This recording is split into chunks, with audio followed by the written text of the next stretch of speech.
Mr. President, on June 30th, 5 conservative justices of the Supreme Court held that certain for-profit corporations, closely held corporations, could refuse to provide their female employees with coverage for health care benefits that are guaranteed by law. This Hobby Lobby decision, some estimate, suggests would apply to as many as 90% of American businesses, depending on what the courts define as a closely held corporation. This was an activist decision by an activist Supreme Court. Congress never intended for for-profit corporate entities to claim religious beliefs or to use religious objections to deny their employees rights guaranteed by law. For-profit corporations, for the record, are not people, and they are not created for religious and charitable purposes. They are created to make a profit, give their owners protection from liability under law. I've been to a lot of churches. I've yet to see a corporation in a pew at church. Moreover, previous cases ruled on by the Supreme Court have established a tradition of privacy, one that permits women, not the government or their employers, to make their own decisions about birth control and family planning. The ruling in Hobby Lobby violates that tradition by empowering for-profit corporations to claim religious objections to a law that guarantees access to cost-free contraceptive coverage. As a result of this decision, women across America are at risk of losing access to elements of their health care coverage, including coverage for prescription birth control pills and more.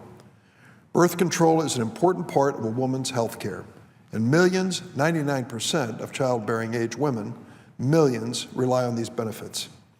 The Affordable Care Act and its regulations provide for insurance coverage for birth control, allowing for a woman, her family, and her doctor to decide what's best. As a result, about 30 million women have gained access to cost-free insurance coverage for contraceptive services, including 1.1 million in my state of Illinois, almost 10% of the population. This is coverage that nearly all women use. In 2013, the Centers for Disease Control reported that 99% of sexually active women between the ages of 15 and 44 have used birth control at some point in their lives. So here's the bottom line. No for-profit corporate entity should be allowed to discriminate against women and take away an insurance benefit that a woman is entitled to just because the owner of the company doesn't agree with it. A woman's personal health choices are none of her boss's business.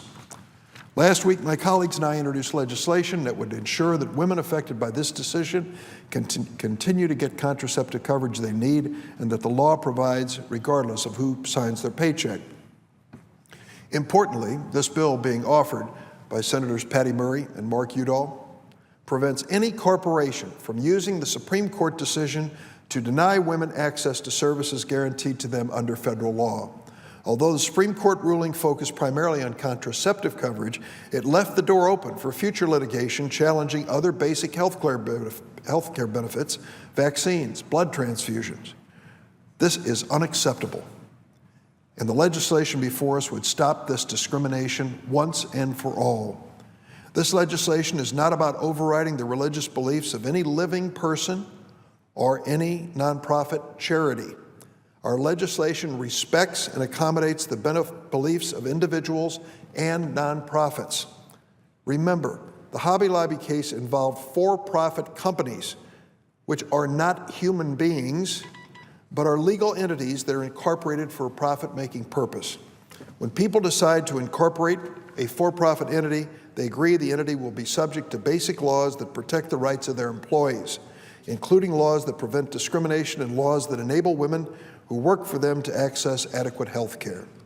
The decision of the activist Hobby Lobby majority suddenly allows these for-profit corporations to declare themselves exempt from these basic laws and discriminate against women's health care coverage.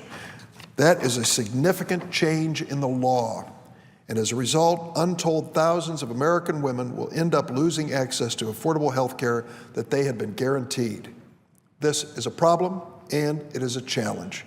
We need to protect women's access to affordable prescription contraception and prevent corporate entities, for-profit corporations, from interfering with their employees' health care decisions.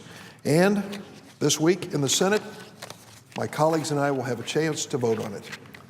I think it's a critical vote. And I might add another element here.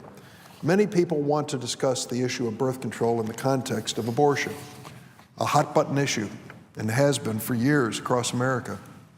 The record's pretty clear. If there are more unplanned pregnancies, there are more likely more abortions. Reducing the number of unplanned pregnancies reduces the number of abortions. It's simple math. There are some who disagree on theological grounds. They cannot disagree on biological grounds.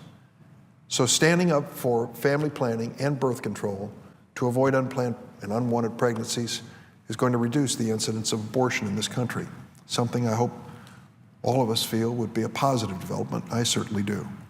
So I hope that we can stand together this week on a bipartisan basis, tell the Supreme Court they're wrong, pass this new law that takes away the power of bosses to determine the health care of the women who work for them.